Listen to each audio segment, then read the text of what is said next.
If you asked me then whether I was avoiding anything, I would have said no. Avoidance is what people do when they know they're wrong and don't want to be caught. Avoidance is denial, cowardice, something obvious in the way a person won't meet your eyes. What I was doing didn't feel like that. It felt like caution. It felt like precision. It felt like an effort not to turn somebody else's life into a story about my own reactions. That was how I justified it. Danielle's life at school started to shift in ways that were difficult to point to without sounding paranoid. That was part of the problem. Nothing happened that could be named cleanly.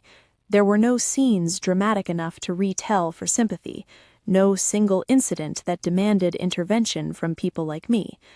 Instead, there were patterns. A professor who asked her to repeat herself when she spoke clearly, a meeting that ran long, then somehow ended before she had a chance to ask her question, an email that took weeks to answer, if it was answered at all, a requirement that seemed flexible for other students and fixed when it came to her. Sometimes I witnessed these things directly.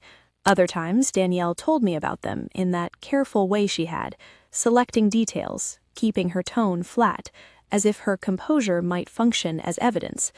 When she described what happened, she didn't sound hysterical, she didn't sound angry, she sounded prepared. That preparedness made it easier for me to stay quiet. If she had been falling apart, I would have known what to do. Comfort, food, a hand on the shoulder, late-night reassurance. But Danielle wasn't falling apart. She was documenting. She was thinking. She was trying to move through it like a person who still believed that the right combination of words could create the right outcome. I watched her do that, and I told myself that what she needed was space.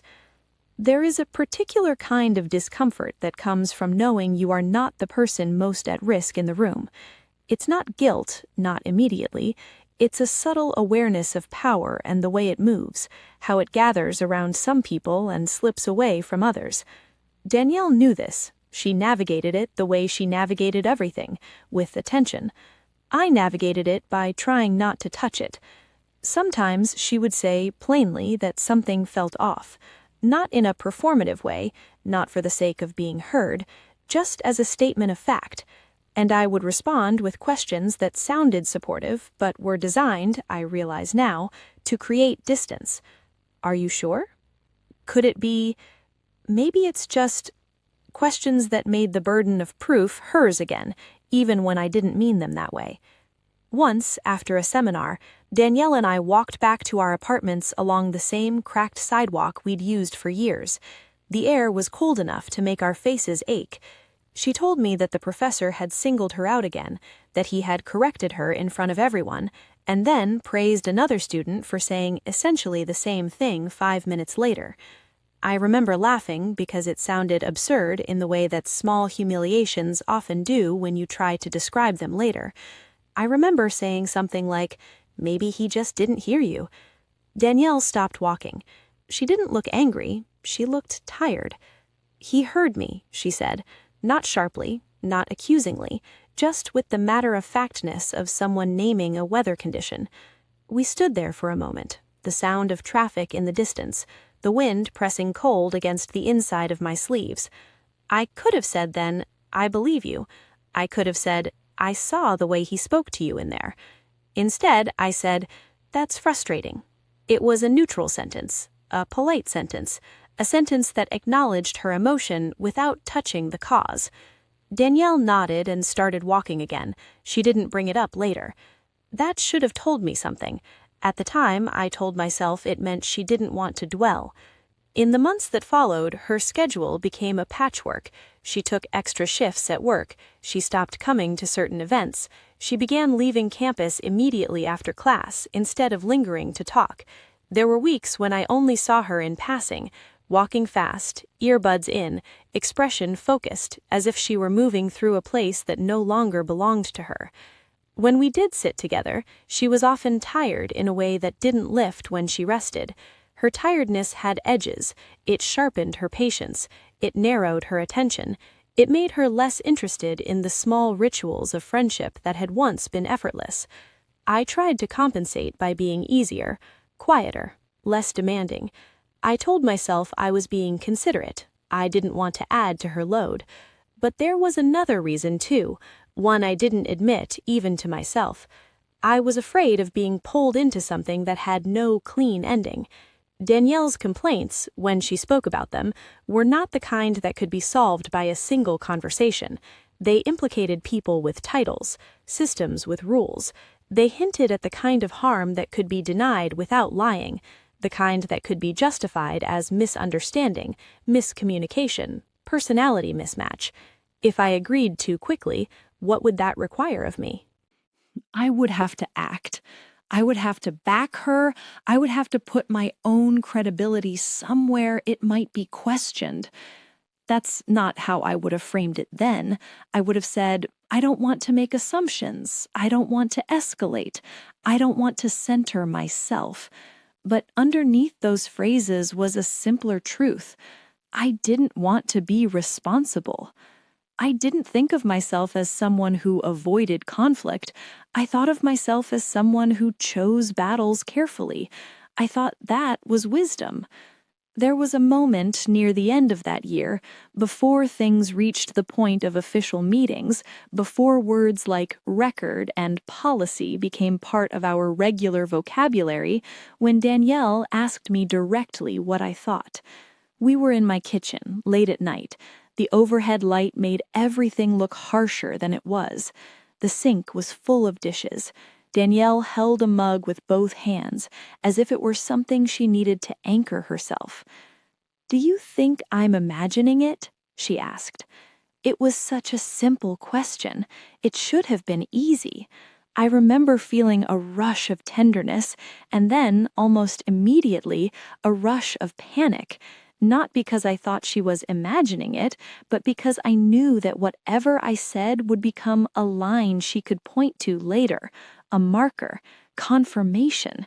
If I said yes, I would be admitting that the world around us was arranged in a way I had been pretending not to see. If I said no, I would be promising to stand in that world beside her. I didn't want to promise what I wasn't sure I could deliver. So I gave her an answer that was technically kind and emotionally evasive. "I think you notice things I don't," I said. "I think you're more aware of how people are." It sounded like admiration. It sounded like respect. It was also a way of making her perception a personal trait instead of a reality. Danielle stared into her mug for a long time. When she finally spoke, her voice was quiet. "Sometimes I wish I didn't," she said.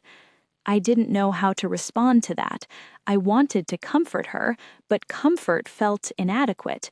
I wanted to say something solid, something that would hold. Instead, I reached for something safe. "You shouldn't have to," I said. She nodded. She didn't contradict me. A few days later, she sent the email. She didn't ask me to read it before she sent it. She didn't ask for edits. She didn't ask if the tone was right. She didn't ask because she had already learned what my help looked like: sympathy without leverage. When she told me she had sent it, she did so casually, like it was something she had to do on her own anyway. There was a new distance in her voice, not hostility, just a quiet recognition that friendship didn't automatically translate to protection. I told her she had done the right thing. I said it was good to have it in writing. I said the system would respond. She looked at me then, not with accusation, but with something like sadness, brief, controlled, almost imperceptible. "Yeah," she said, "we'll see." I didn't understand the weight of those two words until later. At the time, they felt like impatience, cynicism, a small flare of negativity that I believed would pass once things were resolved.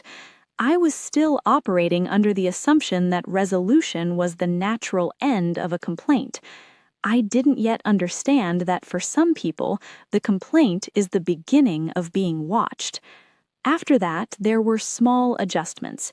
Danielle stopped sitting in the front row, she stopped volunteering in discussions, she stopped going to office hours unless she absolutely had to.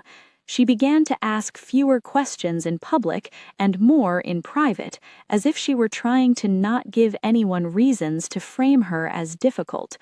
I saw this happening. I registered it. I told myself it was strategy. I did not ask what it cost her.